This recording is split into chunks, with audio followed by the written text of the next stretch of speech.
Hello hello hello. मैं अभी बना रही हूँ आफ्टरनून में, तो गुड आफ्टरनून एवरीबॉडी। हम लोग शुरू करते हैं पॉलिटी। अगर कोई भी सब्जेक्ट मेरे को सबसे अच्छा लगता है वो है पॉलिटी। तो पॉलिटी में जैसे एक्सप्लेनेशन कर सकती हूँ, और किसी का आई थिंक इतना नहीं हो पाएगा, लेकिन फिर भी आई विल ट्राई।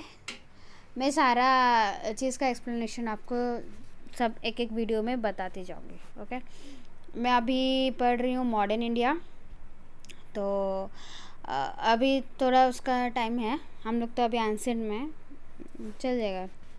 ओके, 1773 से लेके 1853 तक मैंने बताया। ये है रेगुलेशन एक्ट और ये चार्टर एक्ट था। और इसमें क्या अनलिमिटेड टाइम तक उन लोग ने बढ़ा दिया था कि चार्टर एक्ट क्या हम लोग 20-20 साल में क्या बढ़ाएंगे उसको। तो वही सेम था, उसीलिए अनलिमिटेड टाइम तक बढ़ा दिए। लेकिन 1857 में हम लोग का रिवोल्ट हो गया, और जिसके वजह से हम लोग को फिर से 1858 में क्राउन ने बोला कि नहीं, ईस्ट इंडिया कंपनी से अपना जो भी ईस्ट इंडिया कंपनी से जो भी ये था, उन लोग क्या उसके कहते हैं पावर, उसने ट्रांसफ़र कर दिया ब्रिटेन के रानी को। और उसके बाद ये सब हम लोग का क्राउन बन गया, क्राउन रूल बन गया 1858 से लेके 1947 तक। ओके, तो फिर चलते हैं, हम लोग पढ़ेंगे कि अभी कॉन्स्टिट्यूशन कैसे बना, क्योंकि हम तो हिस्ट्री में नहीं है। तो फिर से क्या पढ़ेंगे, तो हम लोग कॉन्स्टिट्यूशन कैसे बना, कैसे हुआ, उसमें क्या क्या आर्टिकल्स है, क्या क्या शेड्यूल है, क्या क्या मतलब बहुत पार्ट्स है, और उसमें क्या बहुत सारा चीज़ हम लोग को पढ़ना। तो अभी पॉलिटी अलग हुआ और हिस्ट्री अलग। पहले पढ़ेंगे making of the Indian constitution. हाँ, फिर demand of a constitution assembly, objective resolution, compositions of a क्या क्या कौन कौन था compositions of a constitutional assembly, committees क्या क्या बना उसमें, फिर इनएक्टेड कैसे हुआ, क्रिटिसिज्म तो सबका रहता है, क्रिटिसिज्म कैसे हुआ, और making of the Indian constitution फिर पढ़ेंगे। तो हम लोग अभी पढ़ेंगे making of the Indian constitution. ठीक है, चल तो रहा ना। फिर कॉन्स्टिट्यूशनल ऑटोक्सनी का मतलब क्या है? ऑटो मतलब खुद बनाना कुछ भी चीज़। In the political science constitutional autochthony is a process of asserting constitutional nationalism from an external legal और पॉलिटिकल पावर। ठीक है, ऑटोक्सनी का मतलब क्या है? मीन्स द क्या assertion of not just the accept of autonomy but the concept that the constitutional derives from its own native tradition। मतलब कि ब्रिटिश हम लोग का आए यहाँ पर इन्वेंशन किए, तो ये लोग हम लोग का कॉन्स्टिट्यूशन में कोई भी दखल अंदाजी नहीं होना चाहिए। हम लोग का खुद का जो ओन नेटिव ट्रेडिशंस है या ओन नेटिव पर्सन्स हैं या ट्रेडिशंस, उसी हिसाब से हमारा कॉन्स्टिट्यूशन होना चाहिए। तो ऑटोक्सनी का वही मतलब है। और home grown nature of constitutions give them authorities और इफ़ेक्टिवनेस, क्योंकि हमको पता है कि हम लोगों को क्या अच्छा लगता है क्या नहीं। कोई बाहर का के हम लोग को रूल्स और रेगुलेशन नहीं बता सकता। फिर क्या, the making and revising of the constitutions of India. जैसे कि हम लोग का क्या है, रिवीज अमेंडमेंट होता है ना। अमेंडमेंट में क्या हम लोग हर चीज़ उसको बार बार उसको चेंज करते रहते हैं, रिवाइज करते रहते हैं।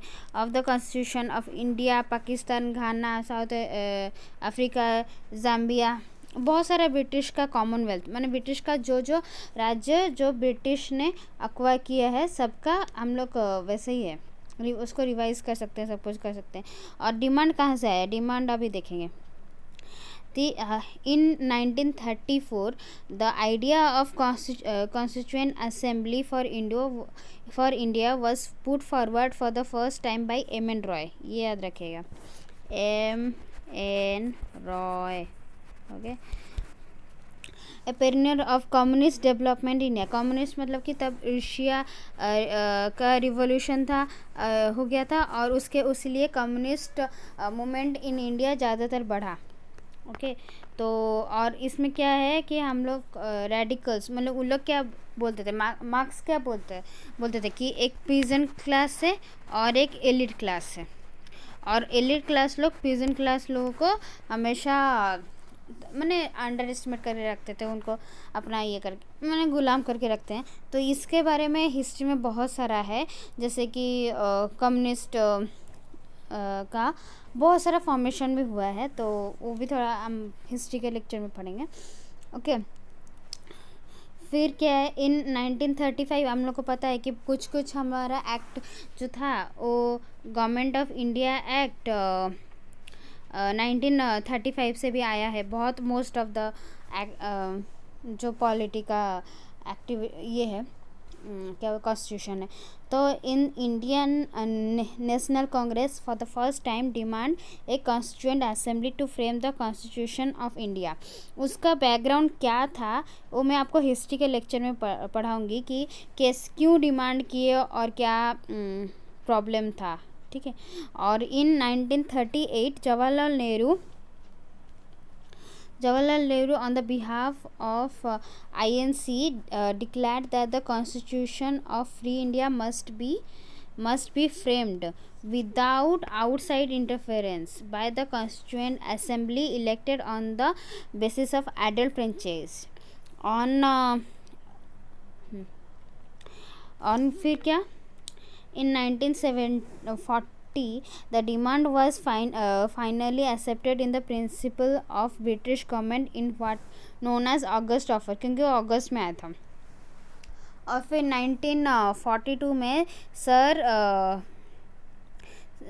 Stafford Cripps, a member of cabinet, come to India with a proposal of the British government to frame the independent constitution and to be adopted after World War II. ये क्यों हुआ, इसका पूरा हिस्ट्री है कि हम लोग को ब्रिटिश लोगों का क्या ये दरकार था. शॉर्ट में ये क्या बोलते हैं, ये चाहिए था ना बहुत ह्यूमन कैपिटल्स, तो यहाँ से लोग लेते थे.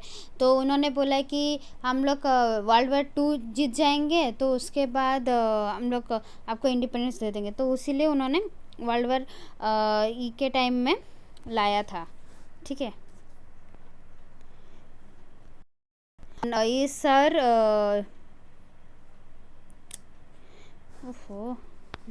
फिर सर इसमें लेकिन वर्ल्ड वॉर हम लोग का 4 तक था, लेकिन इसलिए लाया था ताकि हम लोग मान जाएं और हम लोग का आदमी लोगों को वहाँ भेजें ये करने के लिए, मैंने क्या बोलते हैं युद्ध में भाग लेने के लिए. In Cripps proposal was rejected by Muslim League which want to India to be divided into 2 autonomous states with 2 separate constituent assembly. Okay, finally the cabinet mission was sent to India. मतलब कि क्रिप्स जो था वो फेल हो गया, failed it. Okay, अच्छा, the cabinet mission consist of 3 members arrived in India, जिसमें कि क्रिप्स भी था. Okay, arrived in India on March 24, 1946 with its plan on May 16, 1946. Okay, फिर क्या हुआ, while it reject the idea of 2 constituent assembly, it put a forward of scheme for the constituent assembly which more or less satisfy Muslim League. अच्छा, अभी हो गया. अभी objective क्या था, On December 13, 1946, Jawaharlal Nehru moved to the historic objective revolution of the assembly. क्योंकि हम लोग का अगर ऑब्जेक्टिव नहीं पता है तो हम लोग कुछ नहीं कर पाएंगे ना. It laid down to the fundamentals and philosophy of the constitutional structure. ये fundamentals and philosophy of the structure, and it reads the constituent at it's declared that the Froms and Solomoni resolved to proclaim India as an independent sovereign republic and to draw up for her future governance a constitution. देखो पहले ना हम लोग democracy अलग है और Republic अलग है. मेरे को पता नहीं, लेकिन ये दोनों सबको बोलते सेम है. एक्चुअली इसमें डेमोक्रेसी मतलब कि जो इलेक्टेड हम लोग भेजते हैं उनका है, और ये मतलब कि जो हेड ऑफ द स्टेट है, जैसे कि हम लोग का प्रेसिडेंट है, वो इलेक्टेड होके आएगा. उसे वो ब्रिटेन जैसा मोनार्की नहीं रहेगा. ठीक है, तो वही है. और सोवन मतलब कि कोई बाहर का आके हमको नहीं बता सकता कि हम लोग ही खुद अपना ये बनाए है ना, कोई बाहर का नहीं आया. उसीलिए to draw open for her future governance a constitution where the territories that now comprise British India, the territories that are form the Indian state, and such parts of India are at outside India and state as well. Other territories are fully to be constituent into a independent sovereign as a union of them all. मतलब कि देखो कुछ राज्य हम लोग का princely था कि कोई जैसे कि, और फिर किस राज्य लक्षद्वीप और अंडमान बाहर स्टेट का माने कि हम लोग का थोड़ा सा बाहर में था, और कुछ ब्रिटिश इंडिया था. तो ये सब मिला के हुआ यूनियन ऑफ स्टेट. ओके, तो ये सब मिला के हुआ है. लेकिन इसमें क्या हुआ है, जो अमेरिका में कि जो 50 to 50 स्टेट्स थे, इन लोग ने बोला नहीं हम लोग यानी इंडिपेंडेंट हैं, तो ज़्यादातर हम लोग रूल्स एंड रेगुलेशन नहीं कर पाएंगे, छोटा सा परिवार है तो थोड़ा सा बड़ा कर देते हैं. ये 50 स्टेट ने बना के हाँ एक कॉन्स्टिट्यूशन किया. तो ये 50 का अलग है और एक पूरा होल का एक है, मतलब कि 51. ओके, यहाँ पर स्टेट का ज़्यादा पावर है और हम लोग का यहाँ पर सेंटर का ज़्यादा पावर है, क्योंकि हम लोग यूनियन है. Okay, where the set territories where it is present boundary. देखो हम लोग जैसे कि हम लोग का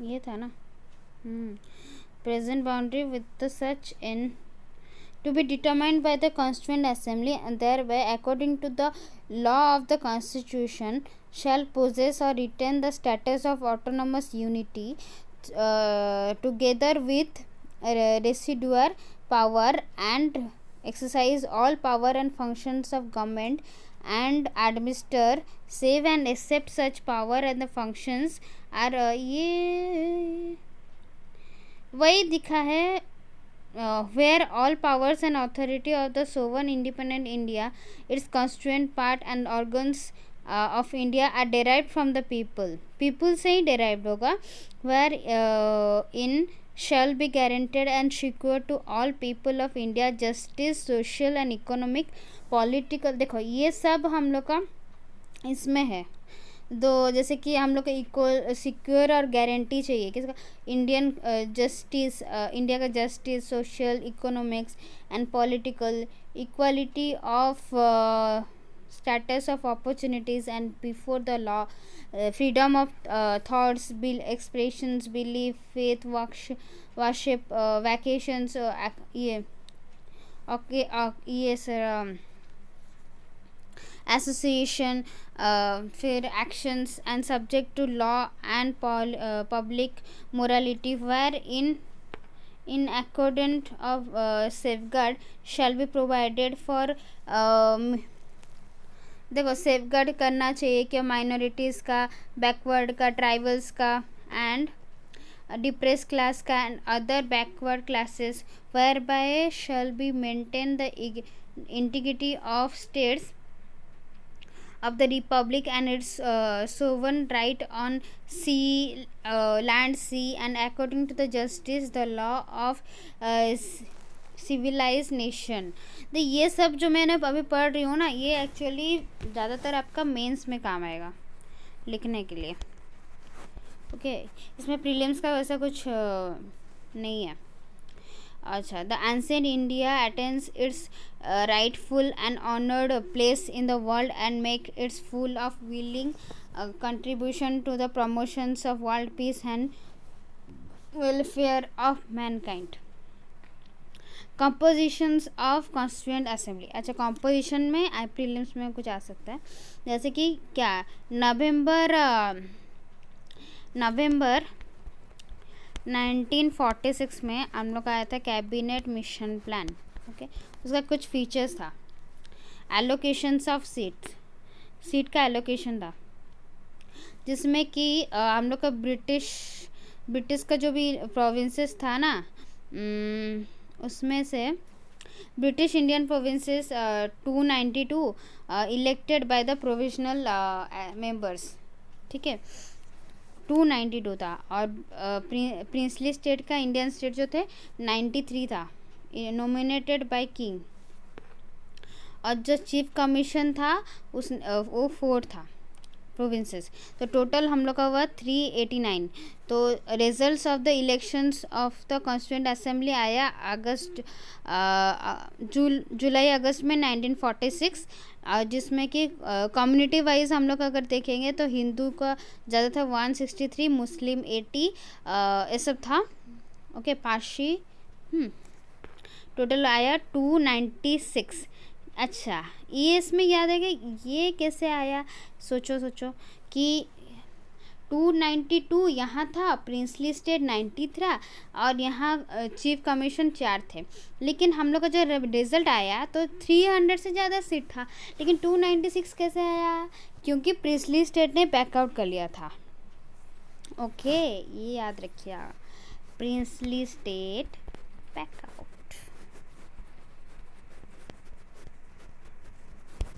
ओके, मेजर कमिटीज़. ठीक है, जैसे कि देखो, बड़ा जो चीज़ रहेगा ना, जो बहुत बड़ा चीज़ रहेगा, तो वो जवाहरलाल नेहरू खुद ले लेंगे, याद रखिएगा. तो जैसे कि यूनियन का हुआ, अरे यार, union power committee. Okay, union का कुछ भी याद रखो. यूनियन पावर कमेटी हुआ, यूनियन कॉन्स्टिट्यूशन कमेटी हुआ, state committee, states for negotiation with the states, क्योंकि सबको मिला के चलना है. ड्राफ्टिंग कमेटी में और भी बहुत है, BR अम्बेडकर को ये करके भी. और provisional constitution committee, Sardar Vallabhbhai Patel, और advisory committee on fundamental rights, minorities, tribal executives, exclusive area, Sardar Vallabhbhai Patel.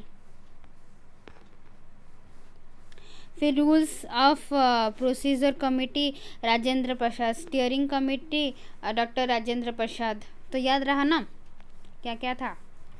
मैं अभी पढ़ा के आपको छोड़ूंगी, सबको याद रखा के. यूनियन पावर, यूनियन का कुछ भी, Jawaharlal Nehru. Okay, states committee, ये सब. ड्राफ्टिंग कमेटी तो सबको याद ही रहेगा, उसका कुछ प्रॉब्लम नहीं. फिर देखो, अगर फंडामेंटल राइट्स में आएगा ना कुछ भी, फंडामेंटल राइट्स और माइनॉरिटीज़, ठीक है, तो Sardar Vallabhbhai Patel. Okay, Patel, CP. और प्रोविजनल कॉन्स्टिट्यूशन, ठीक है। और रूल्स ऑफ प्रोसीजर कमेटी और स्टीयरिंग कमेटी हो जाएगा राजेंद्र प्रसाद, याद रहेगा। और ड्राफ्टिंग कमेटी में हम लोग का 7 जन थे।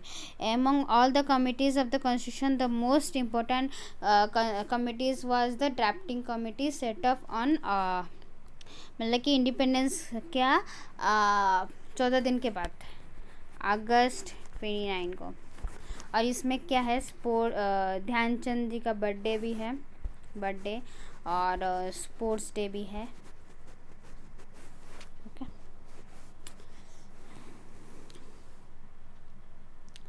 तो चलते हैं। 7 जन हैं, B.R. अम्बेडकर, गोपाल स्वामी अय्यर, अल्लादी कृष्ण स्वामी अय्यर, मतलब ये सब साउथ इंडियन ही हैं। Doctor K.M. मुशीदी, सैयद अहमद, ये भी मुस्लिम हैं, टी कृष्णा, ठीक है, टी कृष्णा। फिर N. माधवराव enacted, कैसे हुआ? The motion of draft committee was declared on as passed on November 26, 1947। मतलब कि कितना साल लग गया सोचो, 29 अगस्त 1947 से लेके 2 साल, नवंबर 26 1949, मतलब कितना time. Signature to the member and president. It is also the date mentioned in the preamble of the date to which the people of India in the Constituent Assembly adopted, enacted and give to themselves the Constitution. Okay, so since 2014 the Constituent Day, the National Law Day was celebrated as संविधान दिवस। Okay, और India, okay ये तो याद रखा। पहले क्या था, फिर हम लोग का नवंबर 26 में क्यों हम लोग अडॉप्टेड किए, 1950, सॉरी नवंबर 49 में हम लोग अडॉप्ट किए। ओके, 1950 जिसमें 1949 में, लेकिन हम लोग उसको इनेक्टेड, मतलब कि स्टार्टिंग कब से हुए, कुछ आर्टिकल्स अभी से शुरू हो गया था नवंबर 26 से, लेकिन कुछ आर्टिकल्स आपका जनवरी 26 से शुरू हुआ। ओके, 1950, और जिसमें कि पहले क्या था, 395 आर्टिकल्स, 8 शेड्यूल और पार्ट हम लोग का 22 था। Okay, enforcement of constitution, some provisions of constitution forces in, देखो मैं बोली थी ना कि कुछ हम लोग का आर्टिकल्स जो है वो पहले से ही मतलब कि प्रोविजन में आ गया था, फोर्स में। और इन कंटेन प्रोविजंस जैसे कि citizen elections, provisional assembly, temporary and transitional provisions, short title, जैसे कि आर्टिकल्स 5, 6, 7, 8, 9, 60, 324, 366, 367, 379, फिर 380, 388, 389, 91, 392, 393। ओके, और जो रिमेनिंग आर्टिकल्स था, उन लोग फिर जनवरी 26 से इनेक्टेड हुआ, for come into for force. इसलिए हम लोग का इसको बोलते day of its commencements and celebrated as Republic Day. January 26 was specially chosen as the day of commencement of the Constitution because of its historical importance, because it was on the day in 1930 the पुन्ना Swaraj थी शायद, ये ना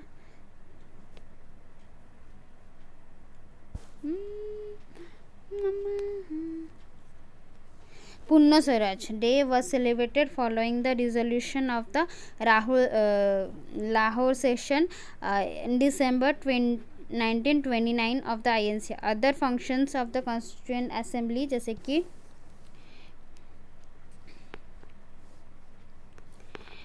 in addition to the making of the constitution, the enacting the ordinary law, the Constituent Assembly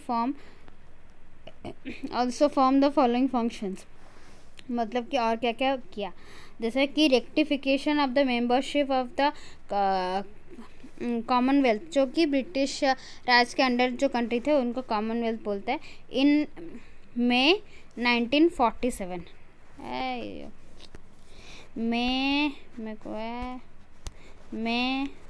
1949 okay मई 1949 को Commonwealth को admission ये किया, rectify किया. Okay sign अलग है और रेक्टिफिकेशन अलग है, ठीक है ना.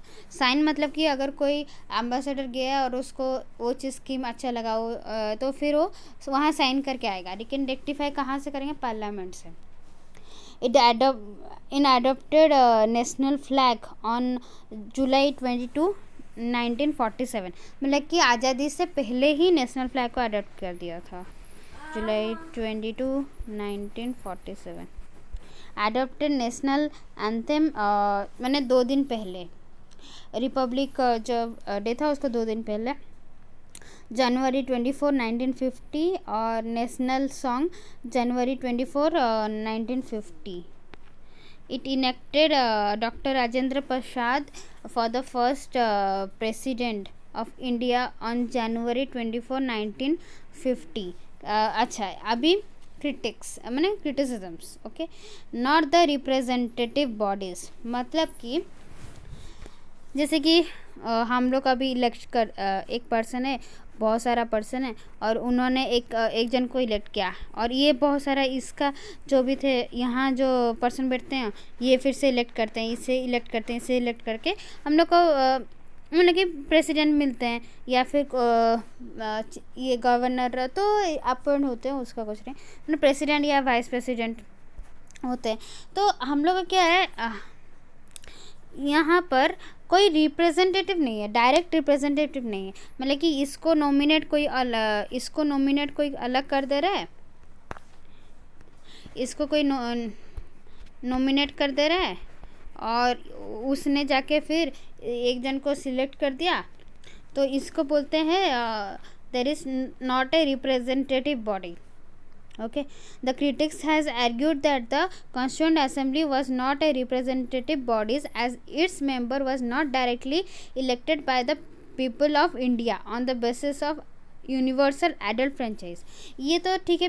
ये और एक ये है कि सारा लोग जितने भी कॉमन पर्सन थे कोई भी सबको इन्हें सिलेक्ट नहीं किया था ना. हम पहले जो पढ़ाए थे टैक्स पेयर्स हुआ या फिर जमींदार्स लॉर्ड्स लैंडलॉर्ड्स हुआ, तो ये सब ही उन लोग इलेक्ट किए हैं ना, तो उन लोग इसलिए it is not a pure legislative is a representative body, not a sovereign body. The critics maintain that the constituent assembly was not a sovereign body, लेकिन बाहर से सब अंदर से कोई नहीं था, मैंने बाहर से भी इन्फ्लुएंस हुआ है.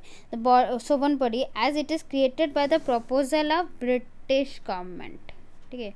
And further they said that the assembly held its session with the permission of British government, ठीक है. टाइम कंज्यूमिंग, वही ना बोले 2 साल से ज़्यादा हो रहा है.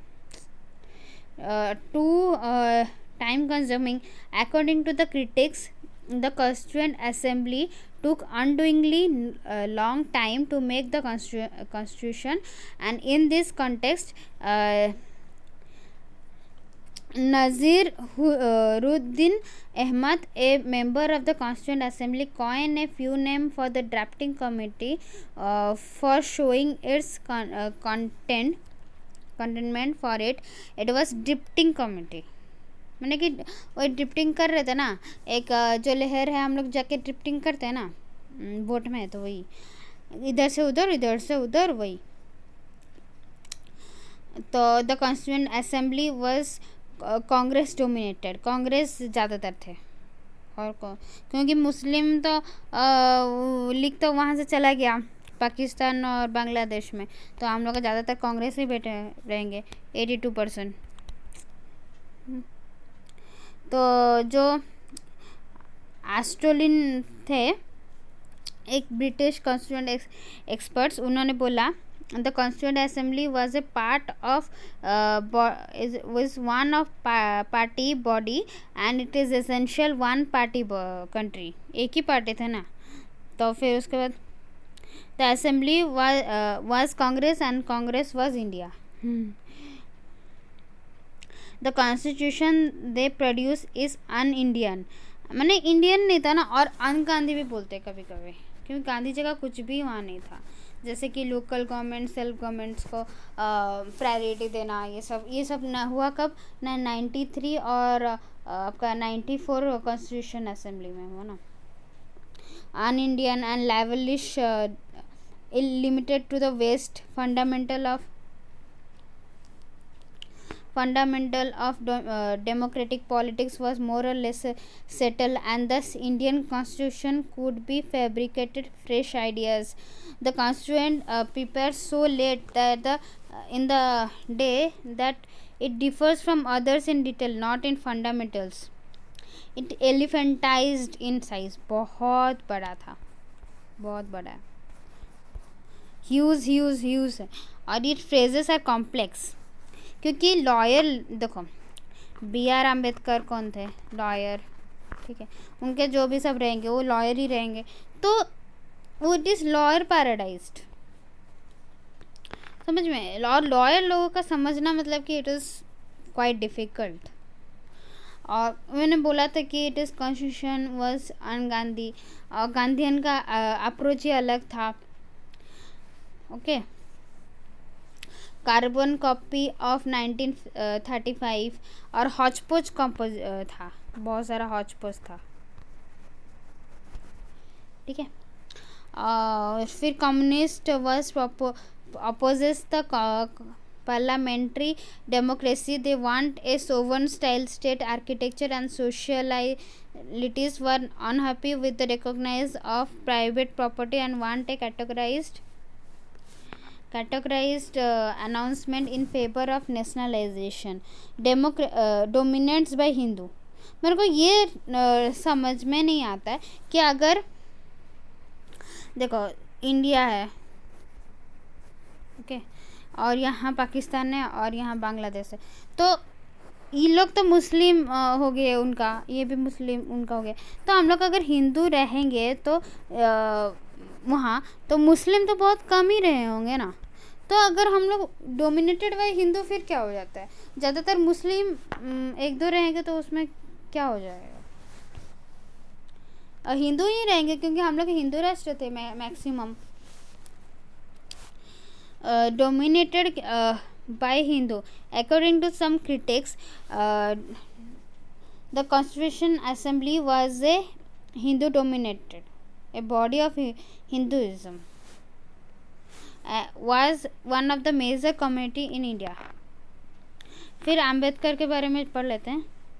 अम्बेडकर कौन थे, लॉ मिनिस्टर थे, pilot to draft constitution in the assembly, he was very prominent part of delegation of the assembly, he was known for his logical, sourceful and बहुत सारे आर्ग्यूमेंट्स भी वो लोग करते हैं, उसको father of constitution of India बोलते हैं। Emphasise on the ideas on non constitutional method of grievances redressal, avoid hero worship in politics, क्योंकि इतना सारा काम करने के बाद कोई अपना प्रशंसा नहीं कर रहे थे वो लोग। और फिर bhakti in religious leads to the salvation, but in politics it leads to in politics it leads to the disaster and dictatorship. The political democracy could remain hollow if efforts were not made to the address extreme political, social and economic inequalities. The spirit of The spirit of constitution can be easily violated without a violation in core values. Thus emphasis should be on the constitutional moralities, which is not a natural sediments but has a systematic natures. मतलब वही हम लोग का जो basic structure, हम लोग बाद में नहीं हुआ क्या, बेसिक स्ट्रक्चर को चेंज नहीं कर सकते, लेकिन प्रीएम्बल्स को चेंज कर सकते हैं. कोई कोई चाहेगा तो उसी हिसाब से सब कुछ करेंगे. जैसे कि हम लोग का इमरजेंसी था इंदिरा गांधी के टाइम में, तो यहाँ पर भी हम लोग लूप होल निकाल सकते हैं without violating its core values. तो इसको ठीक से रखना इट इज़ जस्ट बहुत मुश्किल है, जो कि बी आर अम्बेडकर ने किया है. So this is the lecture. I hope you enjoyed. और नेक्स्ट वीडियोस में फिर मैं बताऊंगी आर्टिकल्स के बारे में. Okay, thank you, bye.